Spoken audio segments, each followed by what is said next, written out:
ለኩዮቿ አልዘነጠችም፣ ዓይኗም ከቶ አልተኳለም። ግን ያያት እንደዚህ ይላል፣ የሚያምር እንደሷ የለም።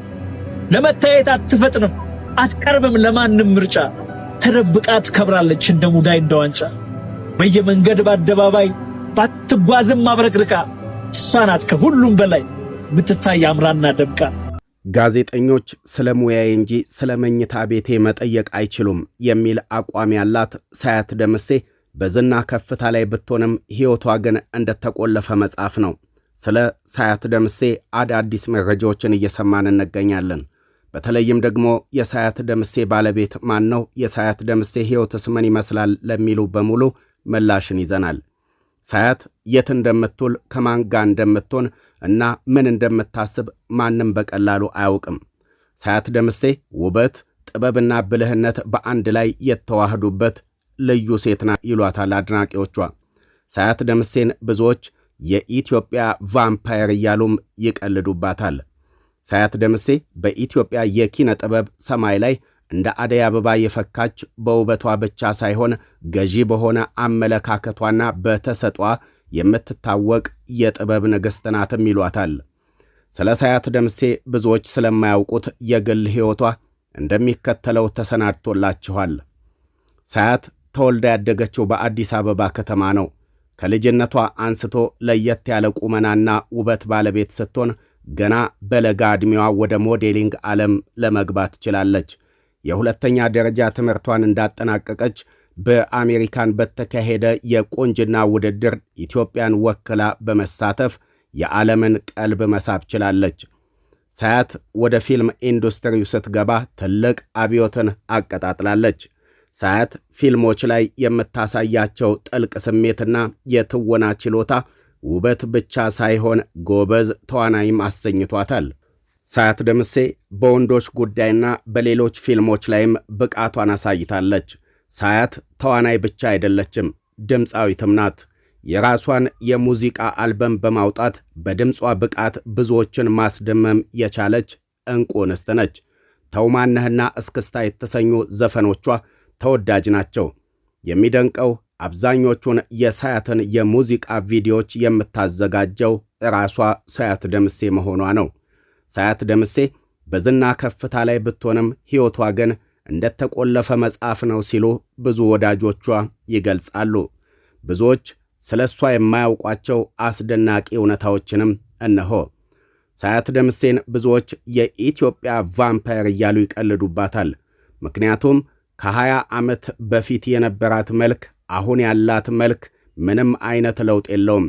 ዕድሜዋ እየጨመረ ቢሄድም በውበቷና በወጣትነቷ ግን እንደ ቀዘቀዘ ውሃ ባለበት ጸንቶ መቆየቱ የብዙዎች ጥያቄ ነው።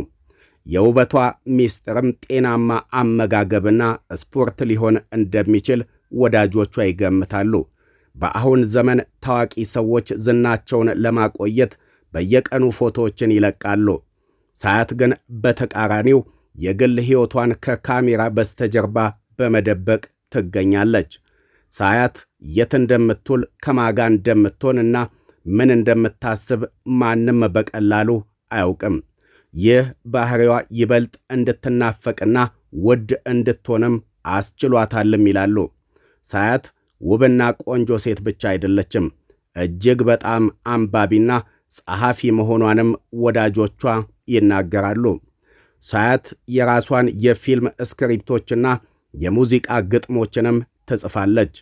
ከአንድ ቃለ መጠይቅ ውጭ ብዙም ሚዲያ ላይ የማትታየው የምትናገረው ነገር ሲኖራት ብቻ መናገር ስለምትፈልግ እንደሆነም ይታመናል። ስለ ሳያት ደምሴ የፍቅር ሕይወት ወይም ደግሞ የትዳር ጉዞ ማንም በልኩ መናገር አይችልም። እስከ ዛሬ ድረስ ከማን ጋር ፍቅር እንደጀመረች ወይም ደግሞ ማንን እንዳገባች በይፋ አይታወቅም።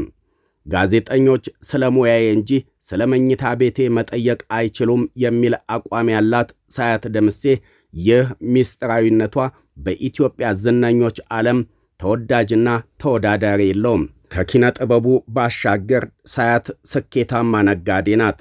የራሷ የልብስ ዲዛይን ብራንድ ያላት ሲሆን በተለይ ዘመናዊነትን ከባህል ጋር ያዋሃዱ ልብሶችን በማዘጋጀትም ትታወቃለች።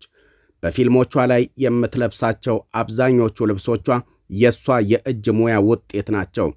ሳያት ደምሴ ውበት፣ ጥበብና ብልህነት በአንድ ላይ የተዋሃዱባት ልዩ ሴት ናት። ዝናን ተከትሎ ከሚመጣው አላስፈላጊ ሐሜት ራሷን ደብቃ በሥራዋ ብቻ የምትመዘን ለብዙ ሴቶችም ተምሳሌት የሆነች ዕንቁ ኢትዮጵያዊ ነች።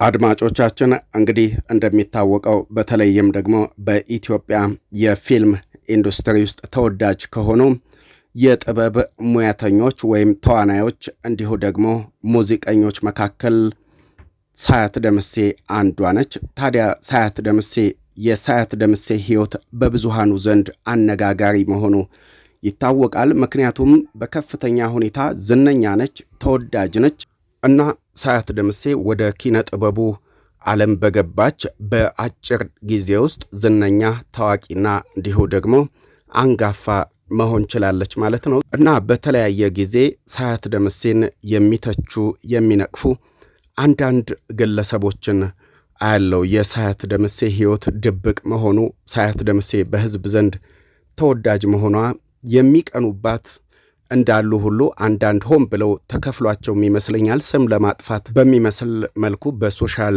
ሚዲያዎች ላይ አንዳንድ ጽሑፎችን ተለጥፎ አያለሁኝ።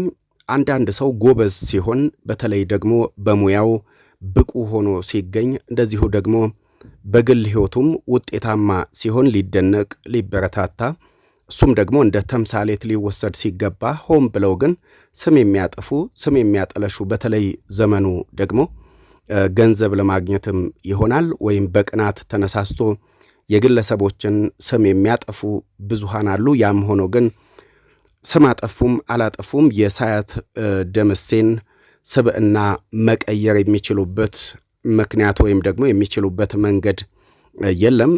ሳያት ደምሴ በብዙዎቹ የኢትዮጵያን ዘንድም እንዲሁ ቫምፓየር እያሉ ከሚቀለዱበት ምክንያቶች መካከልም ውበቷ በፍጹም ሊለወጥ አልቻለም። ከ20 ዓመት በፊት ከ15 ዓመት በፊት የነበረው ውበቷ እንደውም እየጎላ እየፈካች እያበበች የሄደችበት ሁኔታ ነው ያለውና ይሄ ጉዳይ በብዙሃኑ ዘንድ መነጋገሪያ ነው። በተለይ የውበቷ ጉዳይ ማለት ነው። ሳያት ደምሴ በኢትዮጵያ የፊልም ኢንዱስትሪ ውስጥም በጣም ብዙ ፊልሞችን እንደምትመርጥና እሷ የፈለገችው ፊልም ላይ ብቻ እንደምትተውን በጣም ብዙ ፊልሞችንም እንደማትቀበል፣ ምክንያቱም እነዛ ፊልሞች ከሴትነቷ ጋር ከስብዕናዋ ጋር ከእሷ ማንነት ጋር የማይሄዱ በመሆናቸው በጣም ብዙ ፊልሞችን እንደምትጥል ከዚህ ቀደም በመንግስት የቴሌቪዥን ጣቢያዎች በኩል እንደዚሁ ስትናገር ለመስማት ችለናል። ምናልባት ሳያት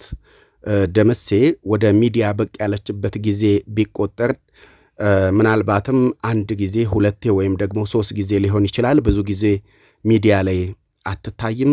ውዶቼ ስለ ሳያት ደምሴ ይህንን ያህል ካልኳችሁ በቀጣይ ቪዲዮቻችን እንደዚሁ ደግሞ እንገናኛለን። እኔ ከወዲሁ ልሰናበታችሁ ወዳለው። ሰላም ጤና በያላችሁበት ይብዛልን። ሰላም ሆኖልን